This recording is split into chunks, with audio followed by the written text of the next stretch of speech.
ನಮಸ್ಕಾರ ವೀಕ್ಷಕರೇ, ನಾನು ಹರಿಹರಪುರ ಮಂಜುನಾಥ್. ಇದೇ ಸ್ಥಳದಲ್ಲಿ ಕೂತು ಕನ್ನಡ ಚಿತ್ರರಂಗದ ಇವತ್ತಿನ ದುಸ್ಥಿತಿಯ ಬಗ್ಗೆ ನಾವು ಎಷ್ಟೋ ಸಾರಿ ಮಾತಾಡಿದ್ದಿದೆ. ಆದರೆ ಕೆಲವೊಮ್ಮೆ ಒಂದು ಆಶಾ ಕಿರಣ ನಮ್ಮ ಕಣ್ಣಿಗೆ ಕಾಣಿಸುತ್ತೆ, ಭರವಸೆಯ ಬೆಳಕು ಕಾಣಿಸುತ್ತೆ, ಮತ್ತೆ ಒಂದು ಉತ್ಸಾಹದ ಚಿಲುಮೆ ಚಿಮ್ಮುತ್ತೆ, ಭವಿಷ್ಯ ಇದೆ ಅನ್ನುವಂಥ ಒಂದು ನಂಬಿಕೆ ಬರುತ್ತೆ. ಅಂಥದ್ದೊಂದು ಕಾಲಘಟ್ಟದಲ್ಲಿ ನಾವೀಗ ಇದ್ದೀವಿ. ಯಾಕೆಂದರೆ ಕನ್ನಡ ಚಿತ್ರರಂಗದಲ್ಲಿ ಒಂದು ನಿರ್ವಾತ ಸ್ಥಿತಿ ಇದ್ದಾಗ ಇದ್ದಕ್ಕಿದ್ದ ಹಾಗೆ ಒಂದು ಆಶಾಕಿರಣ ಮೂಡಿ ಬಂದಿದೆ.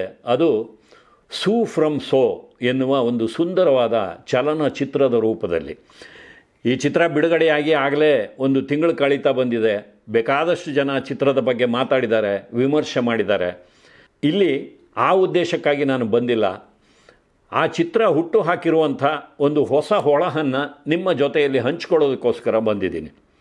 ಯಾಕೆಂದರೆ ಕೇವಲ 5 ಕೋಟಿ ರೂಪಾಯಿಗಳಲ್ಲಿ ತಯಾರಾದಂಥ ಸೂ ಫ್ರಮ್ ಸೋ ಚಿತ್ರ ಈಗ 100 ಕೋಟಿ ಗಡಿಯನ್ನು ದಾಟಿದೆ. ಅಂದರೆ ತನ್ನ ವೆಚ್ಚಕ್ಕಿಂತ 20 ಪಟ್ಟು ಹೆಚ್ಚು ಹಣವನ್ನು ಅದು ಗಳಿಕೆ ಮಾಡಿದೆ. ಅದು ಸುಮಾರು 80-90 ಕೋಟಿಯ ಆಸುಪಾಸಿನಲ್ಲಿತ್ತು.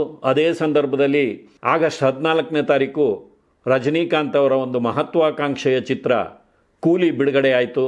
ಹಾಗಾಗಿ ಅದರ ಪರಿಣಾಮ ಸೂ ಫ್ರಮ್ ಸೋ ಚಿತ್ರದ ಮೇಲೆ ಕೂಡ ಬೀರುತ್ತೆ ಅಂತ ಅನೇಕರು ಭಾವಿಸಿದರು. ಅದೇ ದಿನ ಹೃತಿಕ್ ರೋಷನ್ ಹಾಗೂ ಜೂನಿಯರ್ NTR ಅವರ ವಾರ್ 2 ಚಿತ್ರ ಕೂಡ ಬಿಡುಗಡೆಯಾಗಿತ್ತು. ಇಂಥ ದೊಡ್ಡ ಬಜೆಟ್ಟಿನ ಚಿತ್ರಗಳ ಮಧ್ಯದಲ್ಲಿ ಈ ಒಂದು ಸಣ್ಣ ಚಿತ್ರ ನಿಲ್ಲುತ್ತಾ, 100 ಕೋಟಿಯನ್ನು ತಲುಪುತ್ತಾ ಅನ್ನುವಂಥ ಒಂದು ಆತಂಕ ಇತ್ತು. ಆದರೆ ಆ ಯಾವುದೇ ಪೈಪೋಟಿಯನ್ನು ಕಡೆಗಣಿಸಿ ಸೂ ಫ್ರಮ್ ಸೋ 100 ಕೋಟಿ ಗಡಿಯನ್ನು ದಾಟಿದೆ. ಮೊದಲನೇದಾಗಿ ಆ ಚಿತ್ರದ ಹಿಂದೆ ಬೆನ್ನೆಲುಬಾಗಿ ನಿಂತಹ ರಾಜ್ ಬಿ ಶೆಟ್ಟಿ ಅವರಿಗೆ ಹಾಗೂ ನಿರ್ದೇಶಕ ನಟ JP ತುಮ್ಮಿನಾಡ್ ಅವರಿಗೆ ಹಾಗೂ ಆ ಚಿತ್ರದ ಎಲ್ಲ ಟೀಮಿನವರಿಗೆ ಒಂದು ಅಭಿನಂದನೆಯನ್ನು ಹೇಳೋಣ. ನೋಡಿ, ಈ ಚಿತ್ರದ ಬಗ್ಗೆ ಯಾಕೆ ನಮಗೆ ಒಂದು ಆಶಾಕಿರಣ ಇದು ಅಂತ ನಾನು ಹೇಳಿದೆ ಅಂದರೆ, ಕನ್ನಡ ಚಿತ್ರಗಳೇನು ಗಳಿಕೆಯನ್ನು ಮಾಡ್ತಿಲ್ಲ ಅಂತ ಅಲ್ಲ. KGF ಚಿತ್ರದ ನಂತರ ಕಾಂತಾರ ಚಿತ್ರ ಬಂತು, ಇಡೀ ದೇಶದ ವಿಶ್ವದ ಗಮನವನ್ನೇ ಸೆಳೀತು. ಈಗ ಟಾಕ್ಸಿಕ್ ಚಿತ್ರ ವಿಶ್ವ ಮಟ್ಟದಲ್ಲಿ ಮಿಂಚೋದಕ್ಕೆ ಸಿದ್ಧವಾಗಿದೆ. ಇವೆಲ್ಲವೂ ನಿಜ. ಅಂದರೆ ಕನ್ನಡಿಗರು ಕೇವಲ ಕೂಪಮಂಡೂಕಗಳಲ್ಲ, ಅವರೂ ಕೂಡ ದೊಡ್ಡ ದೊಡ್ಡ ಚಿತ್ರಗಳನ್ನು ಕೊಡಬಹುದು ಅನ್ನೋದು ಜಗತ್ತಿಗೆ ಗೊತ್ತಾಗಿದೆ, ನಿಜ. ಆದರೆ ಇಲ್ಲಿ ಕನ್ನಡದ ನಿರ್ಮಾಪಕರ ಸ್ಥಿತಿ ಏನು? ಹೊಂಬಾಳೆ ಫಿಲಮ್ಸ್ನಂಥವರು ದೊಡ್ಡ ದೊಡ್ಡ ಬಜೆಟಿನ ಚಿತ್ರಗಳನ್ನು ತೆಗಿಬಹುದು, ಅಥವಾ ಹೊರಗಿನಿಂದ ಬರುವಂಥ ಬೇರೆ ನಿರ್ಮಾಪಕರು ತೆಗಿಬಹುದು. ಆದರೆ ಕನ್ನಡ ಚಿತ್ರರಂಗದಲ್ಲೇ ಭವಿಷ್ಯವನ್ನು ಅರಸ್ತಾ ಇರುವಂಥ ಒಳ್ಳೆ ಕಂಟೆಂಟನ್ನು ಇಟ್ಕೊಂಡು ಸಣ್ಣ ಬಜೆಟಿನಲ್ಲಿ ಒಂದು ಚಿತ್ರವನ್ನು ಮಾಡಿ ಕನ್ನಡ ಚಿತ್ರರಂಗವನ್ನು ಬೆಳೆಸಬೇಕು, ತಾವೂ ಕೂಡ ಬೆಳಿಬೇಕು ಅಂತ ಕಾಯ್ತಾ ಇರುವಂಥ ಉತ್ಸಾಹಿಗಳಿದಾರಲ್ಲ, ಅವರಿಗೆ ಎಲ್ಲಿದೆ ಆಶಾಕಿರಣ?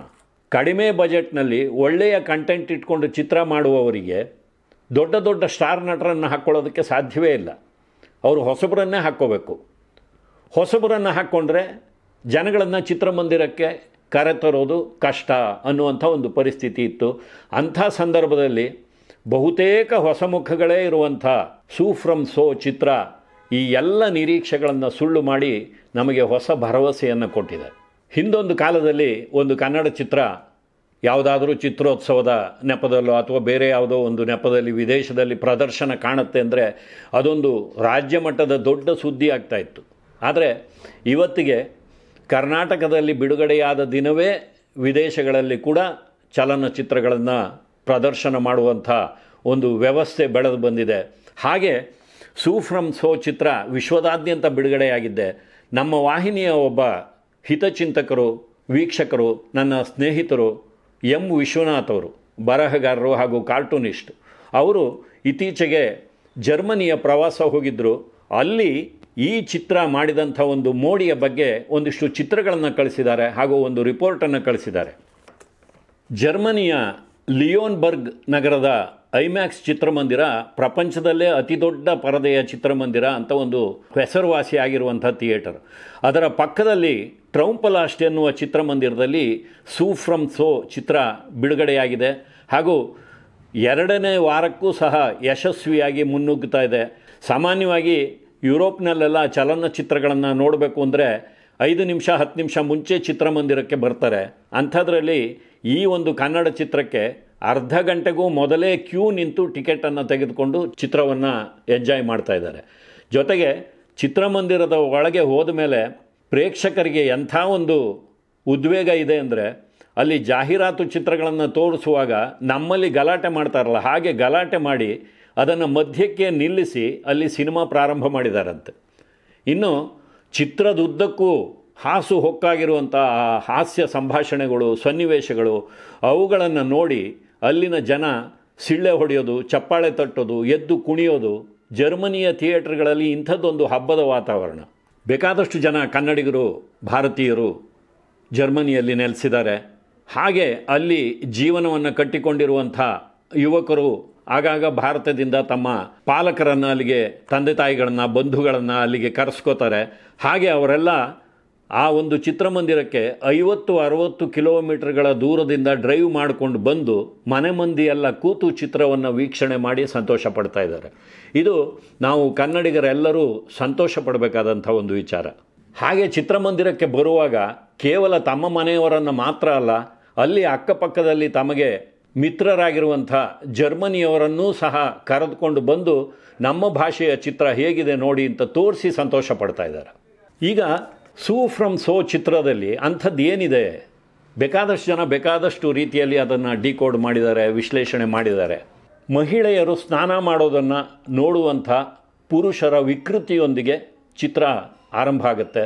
ಆದರೆ ತಾನು ಮಾಡಿದ ಅಂಥ ಒಂದು ಕೆಲಸವನ್ನು ಮುಚ್ಚಿ ಹಾಕುವ ಸಲುವಾಗಿ ತಪ್ಪು ಮಾಡಿ ಸಿಕ್ಕಿ ಹಾಕಿಕೊಂಡಂಥ ನಾಯಕ ತನಗೆ ಮೈಮೇಲೆ ದೆವ್ವ ಬಂದಿದೆ ಅಂತ ಹೇಳಿ ಆ ಒಂದು ಪ್ರಕರಣ, ಆತ ಸ್ನಾನ ಮಾಡೋದನ್ನು ನೋಡಿದ್ದಂಥ ಪ್ರಕರಣ ಹಿನ್ನೆಲೆಗೆ ಸರಿದು ಹೋಗುತ್ತೆ. ಆತನ ಮೇಲೆ ಭೂತ ಬಂದಿದೆ ಅನ್ನೋದೇ ಒಂದು ದೊಡ್ಡ ವಿಚಾರವಾಗುತ್ತೆ. ಮುಂದೆ ಆತನ ಚಟುವಟಿಕೆಗಳನ್ನೆಲ್ಲ ಭೂತ ಮಾಡುವ ಚಟುವಟಿಕೆಗಳು ಅಂತಲೇ ಭಾವಿಸ್ತಾ ಹೋಗ್ತಾರೆ. ಅದು ಕೊನೆಗೆ ಹೇಗೋ ಸಾಗಿ ಆತ ನನಗೆ ಭೂತ ಹಿಡ್ದಿಲ್ಲ ಅಂತ ಹೇಳಿದ್ರೂ ಸಹ ಜನ ನಂಬದೇ ಇರುವಂಥ ಪರಿಸ್ಥಿತಿ. ಕೊನೆಗೆ ಆ ಭೂತವನ್ನು ಬಿಡಿಸೋದಕ್ಕೆ ಒಬ್ಬ ಗುರೂಜಿ ಬರೋದು, ಆತನೂ ಸಹ ಸೋತ ಸಂದರ್ಭದಲ್ಲಿ ಆಗುವಂಥ ಕೆಲವು ಬೆಳವಣಿಗೆಗಳು. ಆ ಬೆಳವಣಿಗೆಯ ಮಧ್ಯದಲ್ಲಿ ಆತನೇ ಕೊನೆಗೆ ಹೌದು ನನಗೆ ಭೂತ ಮೆಟ್ಕೊಂಡಿದೆ ಅಂತ ಹೇಳಿ ತಾನು ಮಾಡಿದಂಥ ಒಂದು ವಿಕೃತಿಯನ್ನೇ ಮತ್ತೊಬ್ಬ ವ್ಯಕ್ತಿ ಮಾಡ್ತಾ ಇರ್ತಾನೆ. ಅದು ಮತ್ತಷ್ಟು ಕ್ರೂರವಾಗಿದ್ದಂಥ ಒಂದು ವಿಕೃತಿ. ಆ ವಿಕೃತಿಯನ್ನು ಕೊನೆಗೊಳಿಸುವಲ್ಲಿ ತನ್ನ ಮೇಲೆ ದೆವ್ವ ಬಂದಿದೆ ಅನ್ನುವಂಥ ಒಂದು ಮೂಢನಂಬಿಕೆಯನ್ನು ಬಳಸ್ಕೊಂಡು ಸಮಾಜಕ್ಕೆ ಒಂದು ಒಳ್ಳೆಯ ಸಂದೇಶವನ್ನು ಕೊಡುವಂಥ ಸುಂದರವಾದ ಚಿತ್ರವನ್ನು ತಂಡದವರು ಕಟ್ಟಿಕೊಟ್ಟಿದ್ದಾರೆ. ಈಗಾಗಲೇ ಚಿತ್ರವನ್ನು ಕನ್ನಡಿಗರು ಕೆಲವರಂತೂ ಬೇಕಾದಷ್ಟು ಜನ ಅದನ್ನು ಒಂದಕ್ಕಿಂತ ಹೆಚ್ಚು ಬಾರಿ ನೋಡಿದ್ದಾರೆ, ಮತ್ತೆ ಹೋಗಿ ನೋಡ್ತಾ ಇದ್ದಾರೆ. ಆದ್ದರಿಂದ ಚಿತ್ರದ ಕಥೆಯ ಬಗ್ಗೆ ಆಗಲಿ, ಸನ್ನಿವೇಶಗಳ ಬಗ್ಗೆ ಆಗಲಿ ವಿಶ್ಲೇಷಣೆ ಮಾಡೋದು ನನ್ನ ಉದ್ದೇಶ ಅಲ್ಲ. ಆದರೆ ಇಲ್ಲಿ ಈ ಚಿತ್ರದ ಯಶಸ್ಸು ಹೇಗಾಯಿತು ಅನ್ನೋದಕ್ಕೆ ಒಂದಿಷ್ಟು ಕಾರಣಗಳನ್ನು ಹುಡುಕಿದರೆ ಮುಂದೆ ಕೂಡ ಇಂಥ ಯಶಸ್ವಿ ಚಿತ್ರಗಳನ್ನು ಬೇರೆಯವರು ಮಾಡೋದಕ್ಕೆ ಅನುಕೂಲ ಆಗುತ್ತೆ. ನೋಡಿ, ಇಲ್ಲಿ ಒಂದು ಸಣ್ಣ ಘಟನೆಯಿಂದ ಆರಂಭವಾಗುವಂಥ ಕಥೆಯನ್ನು ಬೆಳೆಸ್ಕೊಂಡು ಹೋಗಿರೋದಿದೆಯಲ್ಲ, ಅದು ಒಂದು ಗೀಜಗನ ಹಕ್ಕಿ ಗೂಡನ್ನು ಕಟ್ಟುತ್ತಲ್ಲ, ಎಲ್ಲೆಲ್ಲಿಂದಲೋ ನಾರು ಬೇರುಗಳನ್ನು ತಂದು ಒಂದು ಪ್ರವೇಶ, ಒಂದು ನಿರ್ಗಮನ ಇರುವಂಥ ಒಂದು ಸುಂದರವಾದ ಗೂಡನ್ನು ಕಟ್ಟುತ್ತಲ್ಲ, ಆ ರೀತಿಯಲ್ಲಿ ತುಮ್ಮಿನಾಡವರು ಆ ಕಥೆಯನ್ನು ಕಟ್ಟಿಕೊಟ್ಟಿದ್ದಾರೆ. ನಾಯಕನ ಪಾತ್ರ ಮಾಡಿರುವ ನಿರ್ದೇಶಕ ತುಮ್ಮಿನಾಡವರು ತುಳು ರಂಗಭೂಮಿಯಲ್ಲಿ ಗುರುತಿಸಿಕೊಂಡಂಥವರು. ಅವರು 5-6 ವರ್ಷಗಳ ಕಾಲ ಇಂಥದ್ದೊಂದು ಸ್ಕ್ರಿಪ್ಟ್ಗಾಗಿ ಸಾಕಷ್ಟು ಶ್ರಮವನ್ನು ಹಾಕಿದ್ದಾರೆ. ಅವರ ಶ್ರಮವನ್ನು ನೋಡಿದಾಗ ಕನ್ನಡ ಚಿತ್ರರಂಗದ ಕ್ರೇಜಿ ಸ್ಟಾರ್ ರವಿಚಂದ್ರನ್ ಅವರು ಹೇಳಿದಂಥ ಒಂದು ಮಾತು ನೆನಪಿಗೆ ಬರುತ್ತೆ. ನೀವು ಅವಸರದಲ್ಲಿ ಹಣವನ್ನು ಖರ್ಚು ಮಾಡೋ ಬದಲು ನಿಧಾನವಾಗಿ ಒಂದಿಷ್ಟು ಪೇಪರನ್ನು ಖರ್ಚು ಮಾಡಿ ಅಂತ ಬಹಳ ಅರ್ಥಪೂರ್ಣವಾಗಿ ಹೇಳಿದ್ದಾರೆ. ಅಂದರೆ ಹಣ ಇದೆ, ನಾನಿವತ್ತು ಚಿತ್ರ ಮಾಡ್ತೀನಿ ಅಂತ ದಿಢೀರಾಗಿ ಏನೋ ಒಂದು ಚಿತ್ರ ಮಾಡೋದಕ್ಕೆ ಹೋದರೆ ಕಥೆನೇ ಸಿದ್ಧವಾಗಿಲ್ಲದೆ, ಬರೀ ಸ್ಟಾರ್ಗಳಿದ್ದಾರೆ, ಟೆಕ್ನಾಲಜಿ ಇವತ್ತು ಸಾಕಷ್ಟು ಇಂಪ್ರೂವ್ ಆಗಿದೆ, ಯಾರು ಬೇಕಾದರೂ ಚಿತ್ರ ಮಾಡ್ಬೋದು, ಈ ಒಂದು ಹುಂಬ ಧೈರ್ಯದಿಂದ ಬಂದು ಚಿತ್ರರಂಗವನ್ನು ಕೆಡಿಸ್ತಾ ಇದ್ದಾರೆ, ತಾವೂ ಹಾಳಾಗ್ತಾ ಇದ್ದಾರೆ.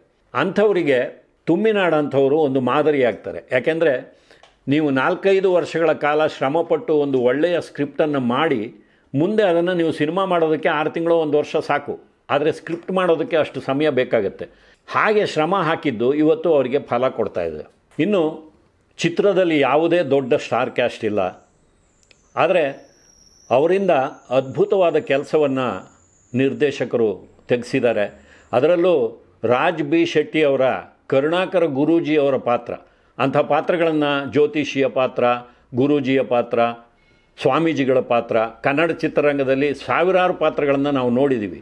ಆದರೆ ಸ್ವಲ್ಪ ಎಚ್ಚರ ತಪ್ಪಿದರೂ ಸಹ ಕೋಡಂಗಿಯ ಪಾತ್ರದಂತೆ ನಿರೂಪಣೆ ಆಗುವಂಥ ಅಪಾಯವೇ ಹೆಚ್ಚಾಗಿರುವಂಥ ಒಂದು ಪಾತ್ರ, ಅದನ್ನು ತುಂಬ ಅದ್ಭುತವಾಗಿ ಅವರು ನಿರ್ವಹಣೆ ಮಾಡಿದ್ದಾರೆ. ಅದಕ್ಕೆ ನಿರ್ದೇಶಕರು ಕಾರಣ.